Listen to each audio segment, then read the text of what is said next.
Okay. Can you guys see that slideshow?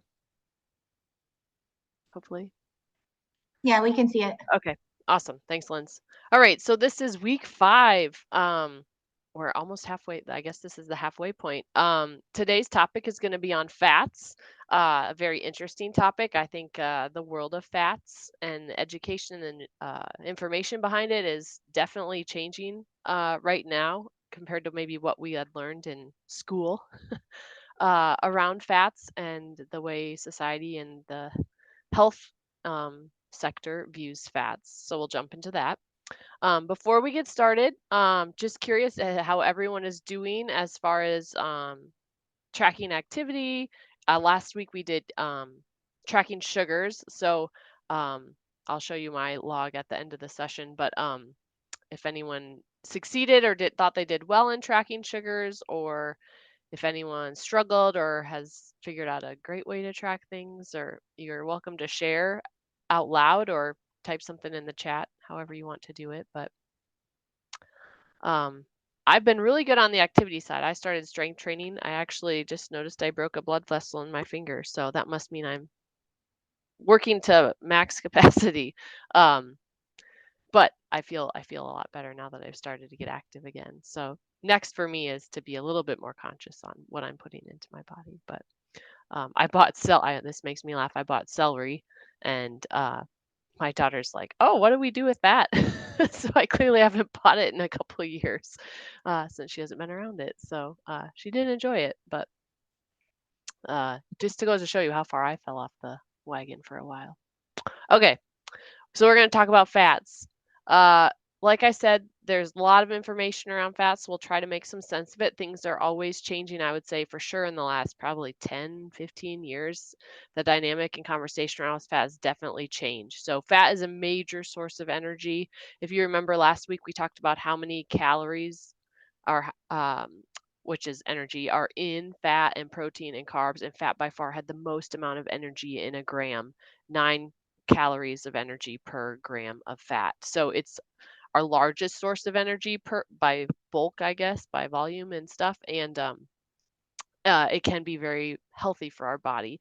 It's one of the basic building blocks of the body, just like protein. So super helpful to the body. In fact, our bodies are upwards of 15 to 30% fat. And for women, we're going to be on the higher side of that scale. Most of us are going to be between 25 and 35% body fat. So we need to be eating fat because that's what our body uses. All of our cells are made up of fat, and so when we don't eat enough, that cellular health really starts to diminish, and we'll talk a little bit about that too. Our brain is 60% fat. So you talk about a organ that requires a lot of fat. It's the brain. I mean, so low fat diets are definitely not something that the brain enjoys either, and the brain definitely is what we rely on the most. So what was that? Oh, I was gonna say, the brain also, like, uses up or burns, um, the most calories of any organ in our body too. So when we last week we talked about our basal metabolic rate, so like the resting metabolism of our body just to stay alive. For most of it was probably around 14 to 16, 1700 calories. That amount of almost that entire amount of calories is what the brain is using just to keep us alive. So the brain is definitely a powerhouse. And like I said, it loves fat and it's made up of mostly fat. However, there are good and bad forms of fat. And we're going to talk about that today to help to hopefully solve any questions you might have around the misnomers of fat and focus on good fats to put into our bodies. So why eat fat? One, healthy cells, like I told you, it creates the walls of every cell and it's also found inside the cells themselves. And it helps our cells metabolize sugar better and use insulin better. So fat helps our insulin sensitivity as well, which we said was linked to obesity and diabetes. It actually increases our fat burning when we eat fat. So it sounds counterintuitive, but it keeps those processes going in the body. It generally cuts our hunger pains. It's a very satisfying calorie to our body, unlike sugar. It takes a long time for the body to process it. So we get that long amount of time where our body is satisfied from the food we ate if it's high in fat. It makes sense if you think about like a big meal you eat, like maybe, a Sunday lunch with a big roast and, where there's a lot of fats, those, meals tend to keep us full for a longer period of time. It can also reduce fat storage, which again sounds counterintuitive, but it's again keeping those processes in the body working. And so our body can utilize that fat rather than store it as fat when all those processes are working and use that fat as energy. A lot of times, eating more fat can help you lose weight. If any of you have tried the keto diet or the low carb diet, you can testify to this. But again, like we said, it increases fat burning because we're not stopping any of those processes when we limit or go on a low fat diet. So, if you're someone during this challenge who's trying to lose weight, focusing on fat and protein, like we said earlier, is going to be a good solution for you. It can also help you heal unbalanced lipids. So, a lot of times people avoided fat if they had high cholesterol or high triglycerides, but we've actually found the opposite is true. Eating healthy fats tends to improve your cholesterol and triglyceride numbers into the optimal ranges. We already talked about how much the brain relies on fat. So you're going to see improved cognition, learning, happiness, memory, all those different things that are associated with the brain, decreases in depression, anxiety, other types of mental health disorders, all because the brain is n- receiving all of the nutrients that it needs to work well. It also is very helpful in skin and body characteristics. So if you have someone that maybe has eczema or, it's not necessarily eczema, but like the little bumps on the back of your skin and your arms or your legs or elbows or maybe your face is cracked or bleeding, dry, that can be pretty much a characteristic of low fat intake or not the right kind of fat intake. So, good amounts of fat in the body, or you're going to have moisturized skin, less arthritic problems, healthy nails, hair, all that kind of stuff. So, fat really is one of the true nutrients of the body that got criticized quite a bit, I would say, in the 90s unfairly. And hopefully, it's showing its worth. All right, so there's lots of different types of fat. This picture kind of shows them across a continuum. So there's saturated fats, there's unsaturated fats, and there's several different types of unsaturated fats. We'll primarily focus on mono and polyunsaturated fats because those are what are probably going to be listed in your food label, and then trans fats. So if you look at this continuum, it shows on the left the eat more fats, and on the far right are the trans fats, which are what we're going to avoid, and we'll talk more about those here. So let's start with unsaturated fats. These are going to be generally liquid at room temperature, based on their structural um, chemical composition. So things like olive oil. Nuts and seeds, if you think about like peanut butter, like there's oil in that, so that's the unsaturated fat of the peanut butter from the peanuts or whatever uh, nut they're using for that, almond butter or whatever. So you can see lots of avocados also have monounsaturated fats in them, olives obviously because that's what creates olive oil. Polyunsaturated oils, these have a multiple bond within the chemical structure. I'm not going to go into the science for, but there's several videos if you want to nerd out on it. But many seeds, walnuts, flax and chia seeds, and all of our fish omega-3s are found in polyunsaturated, and any cold pressed seed oils. So even things like canola oil can be a polyunsaturated if they're processed in a cold pressed way rather than a heat pressed way, which turns them into a trans fat. And we'll talk about that later. So and then other unsaturated fats include grass-fed meats and dairies. They're going to be a blend of both saturated and unsaturated fats. The reason we say grass-fed is because a lot of times the corn or the feed that the cow is getting, if they're not pasture-fed, is going to impact the chain of that fat. And so it's not going to be quite as, uh, I wouldn't say healthy, as maybe a lot-fed animal. So unsaturated fats, very healthy for the body. Again, these are the ones that are going to help you with your lipids, like your cholesterol levels and your triglyceride levels by eating these. These are the ones that, definitely don't shy away from. Saturated fats, some people give them a bad rap, some people think they're okay. I think they're okay, but you got to make sure you're eating the right saturated fats. And again, this is a moderation thing. So we're not only going to be eating these, but they are healthy to the diet. And uh, if we're eating them in moderation. So this picture again shows um, things that uh, classify saturated fats. So red meats again, dairy products, eggs, coconut oil and palm oil also have saturated fats. If you've ever bought coconut oil, it's generally hard at room temperature, so that's why it would be a saturated fat versus an unsaturated fat. Same with palm oil, butter, cheese, lard, ghee is a type of butter, heavy creams. These all are going to have saturated fats in them. In the past, these are the ones that got a really bad rap and we thought caused heart disease and strokes and high cholesterol and all that kind of stuff. But we now know that's not true. So these fats are healthy to the body, and a lot of times our body needs saturated fats and just as much as it needs unsaturated fats. So if you look at this picture, it shows a bunch of saturated fats and unsaturated fats. You'll notice corn oil and sunflower oil um, are listed in unsaturated fats. And I didn't talk so much about oils, but oil is processed from its like fruit, so or vegetables. So say, we're making olive oil, um, or let's do canola oil because that's really common here, or vegetable oil. When the industries make those, they heat that product up to make it less rancid and shelf stable. So it changes the chemical structure of those hydrogen bonds on the um, fat molecule. So it turns them into a trans fat rather than keeping them as poly or monounsaturated fats. So if you're buying oils like canola oil, I'm not sure they make a cold pressed vegetable oil, but sunflower oil or something like that.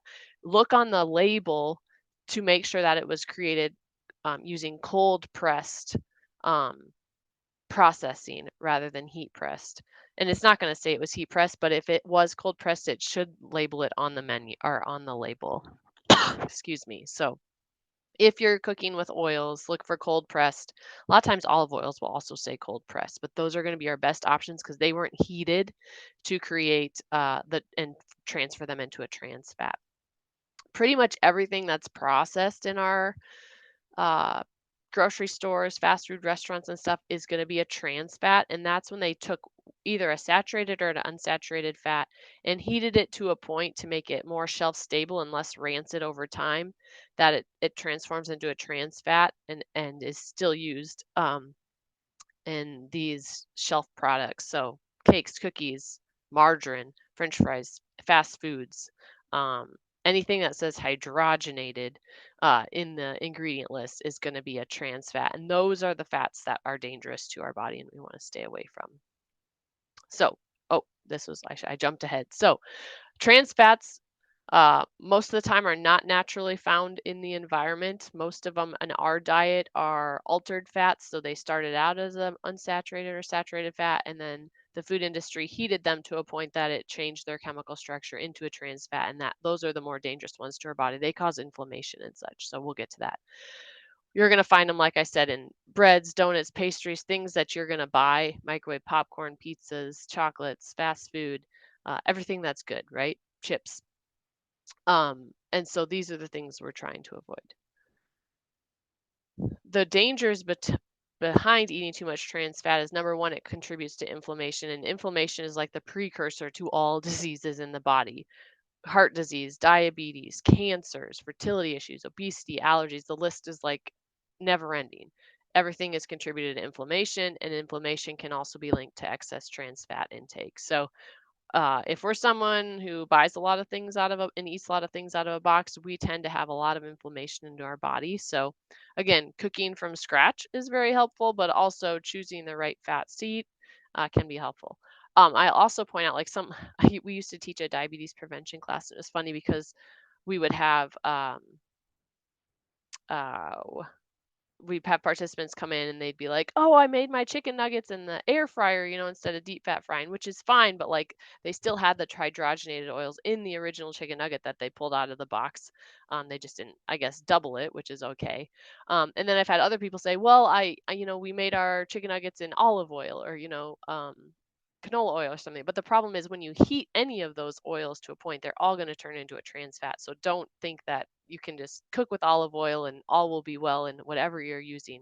You've got to make sure it stays a natural olive oil without heating it. So trans fats, no good to the body. Try to avoid them. And don't worry so much about eating too many saturated or unsaturated fats because your body likes these. Okay, I'm going to show you a quick video and then we will get to our little assignment for the day. I'm going to have to stop and share a new screen, so hang on. Okay, we'll watch this quick. Hi guys, recently I had a question about what are the good fats, what are the bad fats. So I just created a little chart here to quickly run through to show you what would be good and what would be bad, okay? Grass-fed fats, all the animal products, beef, chicken, turkey, are all good. Of course, cheese, grass-fed cheese is really good. Butter, grass-fed butter is good. Grass-fed cream, all that's really good.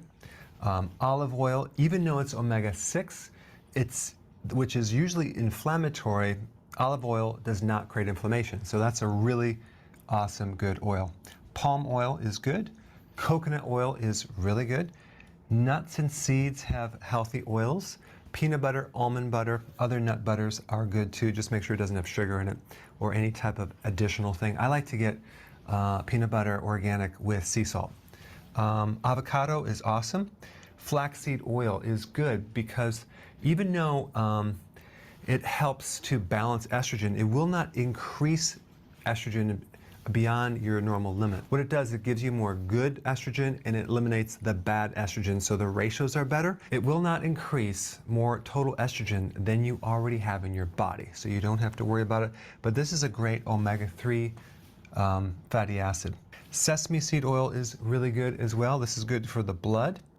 It's also in something called tahini. You can get it at the health store or any grocery store has it. So then we have lard, which is from pork, and tallow, which is from beef. So I'm not promoting that you're consuming large amounts of this, but if you're consuming different foods and it's in the pan, it is not a problem at all. The only thing is with people with gallbladder issues, if they consume too much saturated fats, it might aggravate the gallbladder. And these animal products are not grain-fed, they're grass-fed.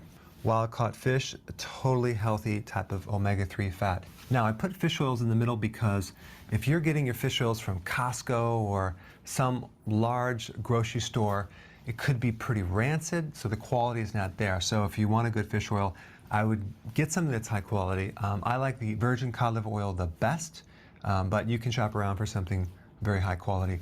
Safflower oil and sunflower oil are right in the middle too. These oils are not a problem. It's just that they're high in omega-6. So if you're consuming a lot of omega-6 and not enough omega-3, it could create more inflammation because omega-6 is inflammatory and omega-3 is anti-inflammatory. Then we get to the bad fats: soy, corn, cottonseed, canola, GMO, and also omega-6. So they're very inflammatory. I would stay away from them. Margarine, stay away from it. It's a trans fat, so it's an altered fat. You're going to see it either partially hydrogenated or hydrogenated. Just stay away from it. It's going to create problems. So be careful about the oils in restaurant foods, especially if they're frying it, because of the amount of soy they use. Unless you're going to a carnival and getting your fried foods, or the state fair, or the all-you-can-eat buffet. And I'm being very sarcastic because all of those places have soy or corn oil, okay, or probably hydrogenated oils. Now, one point I wanted to make about saturated fats.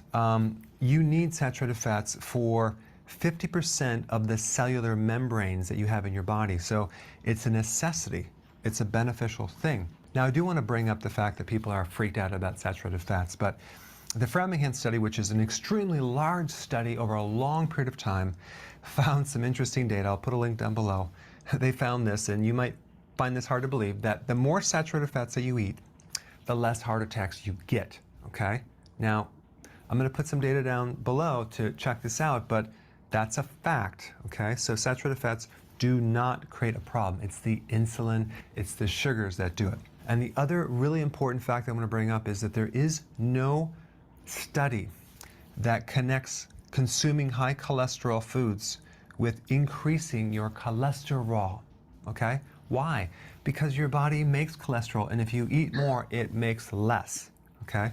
That's interesting. And the last point I want to bring up is the plaque that clogs your arteries is actually 26% saturated fats, and the rest of it is unsaturated fats. So you don't have to be afraid of consuming healthy saturated fats. Really, you need to be concerned about the unsaturated ones, especially if they're GMO. I'll see you in the next video. Hey, if you haven't already subscribed, press the button below and I will keep you in the know. Hey, that rhymes.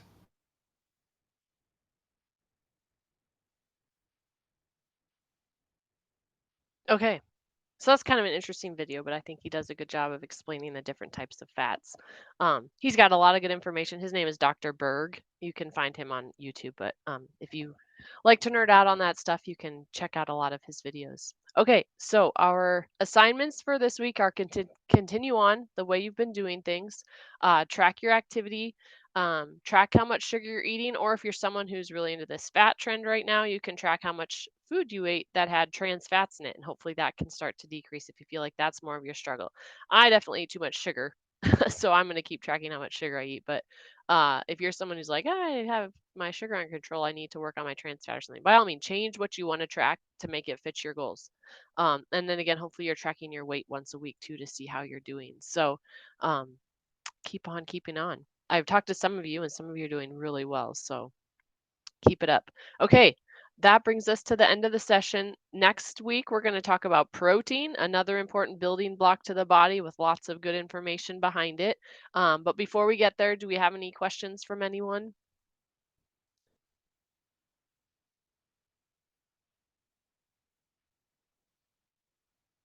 Okay, hearing none, I will jump off and let you guys back to your day. Maybe get outside and do a little walking or something to enjoy the heat we're experiencing right now. So thank you guys all for jumping on. Hopefully it wasn't too cumbersome since I'm remote, but appreciate it, and we'll see you next week.